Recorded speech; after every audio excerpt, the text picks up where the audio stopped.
పితా పుత్ర పవిత్ర ఆత్మ నామమున ఆమేన్.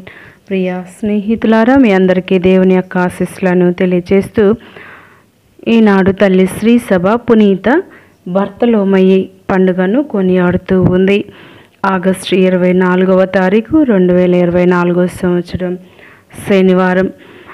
అపోస్తలుడు వేద సాక్షి ఆర్మేనియా దేశ పాలక పునీతులు 1వ శతాబ్దానికి చెందినటువంటి ఈ యొక్క పునీత బర్తలోమయి గారి గురించి మరి భక్తి శ్రద్ధలతో ధ్యానించుదాం. బర్తలోమయి 12 శిష్యుల్లో ఒకరు. తండ్రి పేరు తోల్మయి. అపోస్తలుల పేర్లో మాత్రమే పేర్కొనబడ్డారు. కొంతమంది బైబిల్ పండితులు బర్తలోమయిని నతానియేలుతో పోల్చుతారు. గలిలియాలోని కానావాసి. అపోస్తలుడు అనగా పంపబడిన వాడు అని అర్థం. క్రీస్తు మరణం, ఉత్థానం, మోక్షారోహణం, పెంతెకోస్తు తర్వాత అపోస్తలులు నలుమూలలకు వెళ్ళి సువార్తను ప్రకటించారు. సువార్తకై వేదసాక్షి మరణాన్ని పొందారు. అపోస్తలుల పేర్లు పట్టికలో బర్తలోమయి పేరు 6వది గాని మత్తయి సువార్త 10వ అధ్యాయం 4వ వచనం నుండి 1వ వచనం నుండి 4వ వచనం వరకు, మార్కు సువార్త 3వ అధ్యాయం 13, 19 మధ్య వచనాలు, లూకా సువార్త 6వ అధ్యాయం 12వ వచనం నుండి 16వ వచనం వరకు, 7వది గాని అపోస్తల కార్యములు 1వ అధ్యాయం 13వ వచనం చూడవచ్చు. యోహాను సువార్తలో వీరి గురించి ఎలాంటి ప్రస్తావన లేదు. అయితే యోహాను సువార్తలో ప్రస్తావించబడిన నతానియేలును బర్తలోమయిగా పరిగణిస్తారు. సారూప్య సువార్తల్లో అంటే మత్తయి, మార్కు, లూకా సువార్తల్లో ఫిలిప్పు, బర్తలోమయి వార్లను జంటగా ప్రస్తావించబడినది. యోహాను సువార్తలో నతానియేలు మెస్సియాను కనుగొనుటకు ఫిలిప్పు కారకుడు అవుతాడు. కనుక యోహాను సువార్తలో బర్తలోమయి పేరు లేకపోవడం, ఫిలిప్పు నతానియేలు పిలుపునకు కారకుడు అవడం చేత నతానియేలునే బర్తలోమయిగా బైబిల్ పండితులు పరిగణిస్తారు. నతానియేలు ప్రస్తావన యేసు పునరుత్థానం తర్వాత కూడా ఉన్నది. సారూప్య సువార్తల్లో బర్తలోమయి మాట్లాడిన దాఖలు లేవు. అయితే యోహాను సువార్తలో నతానియేలు యేసుతో సంభాషించటానికి చూడవచ్చు.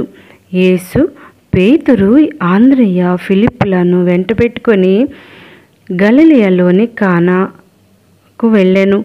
కానా చేరుకున్నాక ఫిలిప్పు తన ఆప్త స్నేహితుడైన నతానియేలును కనుగొని యేసు వద్దకు తీసుకొని పోయెను. యోహాను సువార్త 1వ అధ్యాయం 43వ వచనం నుండి 46వ వచనం వరకు.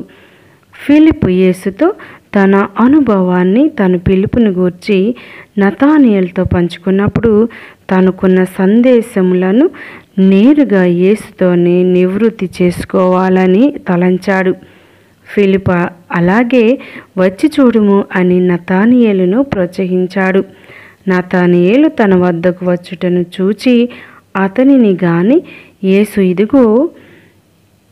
అతనిని గూర్చి యేసు ఇదిగో కపటం లేని నిజమైన ఇజ్రాయేలీయుడు 1వ అధ్యాయం 47వ వచనం అని పలికాడు. మీరు నన్ను ఎట్లు ఎరుగుదురు అని నతానియేలు అడగగా యేసు, ఫిలిప్పు నిన్ను పిలువక పూర్వమే నీవు అంజూరపు చెట్టు క్రింద ఉండుటను నేను చూసి తిని అని సమాధానమిచ్చాడు. అందుకు నతానియేలు మొదటిగా నజరేతు నుండి ఏదైనా మంచి రాగలదా అని సంకోచించిన బర్తలోమయి అంటే నతానియేలు యేసు ప్రభువును కనుగొని తరువాత, బోధకుడా, నీవు దేవుని కుమారుడవు, ఇజ్రాయేలు రాజువు అని పలికాడు. నతానియేలు యేసుని గూర్చి పలికిన 2 బిరుదులు దేవుని కుమారుడు మరియు ఇజ్రాయేలు రాజు.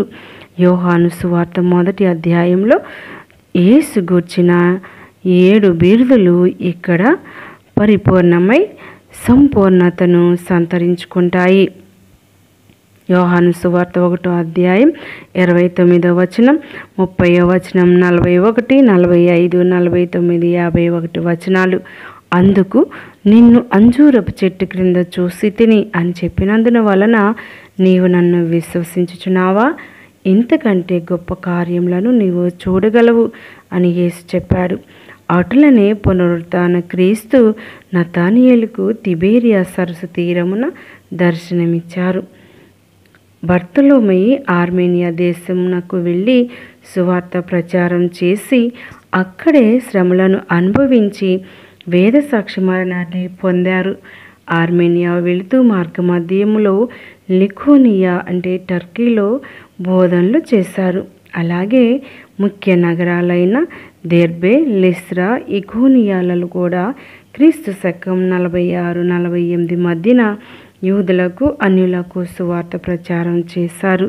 ఒక స్థానిక అధికారి క్రైస్తవ మతం స్వీకరించగా ఉగ్రుడైన ఆ దేశ రాజు బర్తలోమైకి మరణదండన విధించాడు.